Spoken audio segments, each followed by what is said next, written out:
It's an honor to be here. Somebody said I'm the first one to come here from the White House, and that's okay. It's a great place, a lot of friends. A historic day for the basin. President Donald Trump touching down at Midland International Airport this afternoon. This is the 16th time the president has visited Texas and the first time he's visited West Texas. Our very own Katie Orr sat down with President Trump for an exclusive interview this afternoon. The president touched on many subjects, but the key takeaway from today's one-on-one with the president is what the administration is doing to save oil and gas jobs here in the Permian Basin. Here's what he had to say. Well, they're coming back right now, and as you know, we made a big deal with Saudi Arabia and Russia and saving 10 million barrels a day each, and that knocked it out. And now you're back to about $41 a barrel, and we worked hard on it because it was looking bleak about 3 months ago when this pandemic started for the oil and gas, and now it's looking really good. We're here really almost celebrating in a sense. Yeah. Now, we hope you will join us for Big 2 News tonight at 6. That's when we will have Katie's full interview with President Trump. We are joined now by Professor Derek Catsam with UTPB. And Doctor, so what kind of impact does this visit from the president actually have on the basin? I suspect that one of the things that it'll do is help to mobilize his support base in the Permian Basin. It was obviously a big fundraising opportunity for him, and that was something that is clearly important to any president at this stage of the game. And also it allows him to articulate a policy that differentiates himself with Vice President Biden, which is to say the issue of their stances when it comes to energy policy, and in particular for President Trump, the question of the relationship of oil and gas to energy policy.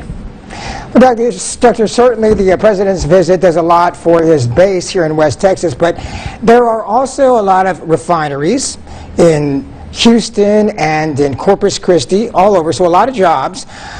So really, does his support of the oil and gas industry that he displayed today, does that play well for most of the state? I think it certainly is going to play well in those areas where those issues are the most relevant. So certainly here throughout the Permian Basin, where the actual process of extracting oil and natural gas is vitally important. And then in those places with the refinery, especially coastally, places like Big Spring. I mean, these are all going to be really important for his base. He probably already has them, but it allows him to send that message out to the sort of larger world of the people he is trying to appeal to, which will include the energy sector, not just here in the Permian Basin, but anywhere where this is all being seen. And then it's great, obviously, the local attention, a reminder that this is where this comes from. Yeah, but do you think that is most of the state of Texas and enough for him to maybe have the edge going into the election? I think he comes in with an advantage anyways, and I'm not sure that firming up that support base is as important as drawing a larger differentiation between him and Biden, I think, in that sense. Clearly, Texas is indicating that it might be closer than it's been in the past, but I think that the president feels like if he can shore up that support, which is usually strong, certainly here in West Texas and in other parts of the state, that it is going to help him in the long run.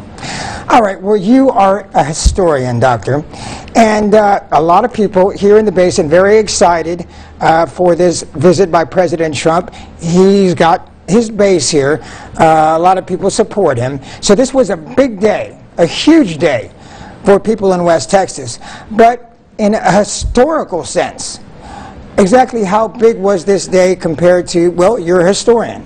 Yeah, so I think one of the things that is important is what you mean by history, right? Is this going to be, when you write the history of the Trump administration, will this visit play a big role? Maybe not, but it doesn't mean it's not locally significant, right? So when a president comes through, I mean, obviously this area has the connection with the Bush presidents, so we're not unfamiliar with presidential politics and the role they can play. And I suspect that for his supporters and children who got to see the president, or those people who got to get a few minutes of glad handing with him, it'll seem like a big historical moment. It's obviously going to lead everything in local news for the next few days. Whether it's significantly on a larger scale, it doesn't really matter in the sense of what it means symbolically for folks in West Texas to have a president come through, stop in, talk about the issues that matter around here, and particularly play up the connection with the big local industry, which obviously is oil.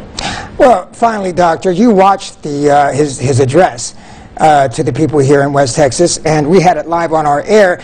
He touched on a number of things. One of the things was, of course, he said he signed 4 permits right on the air, right after his speech, for oil production here in West Texas. I'm not sure if that's a federal land that he is allowing oil companies to produce that. But either way, that's one of the things he touched on. What do you think was one of the biggest key things that he had to say in his speech? You know, I'm not sure if there was anything he said so much as how he said it and kind of reassuring the kind of audience that he's trying to draw in. You got to give him credit for knowing what the local interest is, what the local concern is, and to be able to draw it. I mean, I think what's important here is that he's drawing the national implications of local politics, local policies, and local industry. All right. Well, Dr. Catsam, thank you so much for joining us. I believe we're going to have you a little bit later on in this show, so we look forward to that as well. Great. Thanks for having me. All right. Thank you, Doctor.